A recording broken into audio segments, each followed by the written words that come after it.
నమస్కారం బామ్మగారు. వినాయక చవితి వస్తోంది కదా. మా వీధిలో అయితే ఈ వినాయక చవితిని డీజేలతో రికార్డింగ్ డాన్స్లతో అదరగొట్టేద్దాం అనుకుంటున్నారు.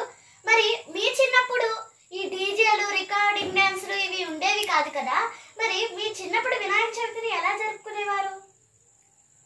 చాలా మంచి ప్రశ్న అడిగావమ్మా చేతన.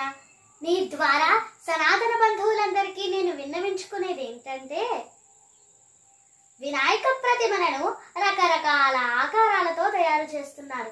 ఒక చోట సినిమా హీరో లాగా, ఇంకొక చోట వినాయకుడికి జీన్స్ ప్యాంట్ వేసి, మరొక చోట వినాయకుడు బైక్ డ్రైవ్ చేస్తున్నట్టు, ఇలా వివిధ రకాల ఆకారాలతో వినాయక ప్రతిమలను తయారు చేస్తున్నారు. ఇటువంటి చర్యల వలన మన సంస్కృతి పట్ల, మన సాంప్రదాయాల పట్ల ఇతరులు మనల్ని, మన సాంప్రదాయాలను చులకనగా చూడటమే కాకుండా మన సనాతన ధర్మాన్ని ఆచరించే వారికి కూడా ఆ ప్రతిమను చూడగానే దైవభక్తి కలిగే అవకాశం చాలా తక్కువగా ఉంటుంది. కాబట్టి వినాయక చవితి ఉత్సవం చేసే ప్రతి చోట, ప్రతి మండపంలోనూ ఆ ప్రతిమ చూడగానే అందరికీ దైవభక్తి కలిగే విధంగా ఆ ప్రతిమ ఉండాలి, కానీ హాస్యభావం కలిగే విధంగా పెట్టకూడదు. మన సంస్కృతి సాంప్రదాయాలను కానీ, మన దైవ స్వరూపాలను కానీ కాపాడుకుంటూ ఇంకా అభివృద్ధి చేసుకునే బాధ్యత మన సనాతన ధర్మాన్ని ఆచరించే ప్రతి ఒక్కరి మీద ఉంది. కాబట్టి అలాగే వినాయక చవితి ఉత్సవాలు చేసే 9 రోజులు ప్రతి మంటపంలోనూ సినిమా పాటలు పెట్టకుండా కేవలం భక్తి పాటలు మాత్రమే ప్లే చేస్తే అవి వినేవారికి కూడా భక్తి భావం కలుగుతుంది. మట్టి వినాయకుడిని పూజించడం వల్ల కలిగే ప్రయోజనాలు ఏంటి బామ్మగారు?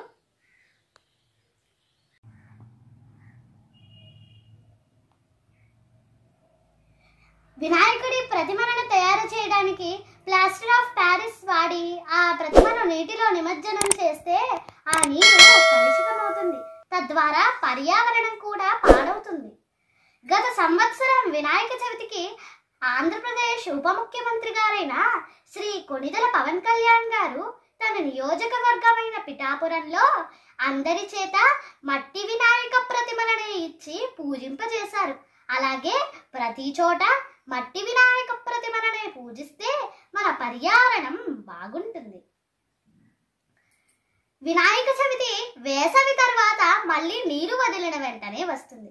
అసలు వినాయక చవితి యొక్క ఉద్దేశ్యం ఏమిటంటే, పూజలో వాడే మారేడు, ఉత్తరేణి, తెల్ల జిల్లేడు వంటి 21 రకాల పత్రులు కలిపి ఆ కొత్త నీటిలో నిమజ్జనం చేస్తే ఆ నీటిలోని క్రిములు నశించి ఆ నీరు శుభ్రంగా మారుతుంది.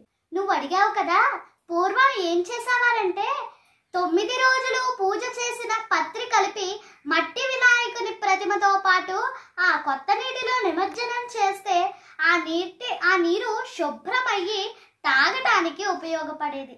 కాబట్టి మేము ఏ విధంగా ఏం భావించేవారం అంటే, వినాయక చవితి అంటే పర్యావరణాన్ని బాగు చేసేది అని అర్థం చేసుకునేవాళ్ళం. అలాగే ఇంకొక విషయం ఏమిటంటే, వినాయకుని ప్రతిమను నిమజ్జనానికి తీసుకువెళ్లే సమయంలో కూడా డీజేలు, రికార్డింగ్ డాన్సులు కాకుండా మన సంస్కృతి సాంప్రదాయాలను ప్రతిబింబించే కోలాటం, జానపద నృత్యాలు వంటివి ప్రదర్శిస్తే అవి చూసేవారికి కూడా మన సంస్కృతి, మన సాంప్రదాయాల మీద, మన దైవాల మీద గౌరవం ఏర్పడుతుంది. చాలా సంతోషం బామ్మగారు. ఈరోజు మీ వల్ల, మీ ద్వారా నేను చాలా కొత్త విషయాలు నేర్చుకున్నాను బామ్మగారు. ధన్యవాదములు. సనాతన బంధువులారా, విన్నారా? ఈ వీడియో మీకు నచ్చినట్లయితే లైక్ చేసి షేర్ చేసుకోండి. బెల్ ఐకాన్ని క్లిక్ చేసి సబ్స్క్రైబ్ చేసుకుంటే ఇక మున్ముందు మరెన్నో విషయాలను తెలుసుకునే ప్రయత్నం చేద్దాం. ధన్యవాదములు.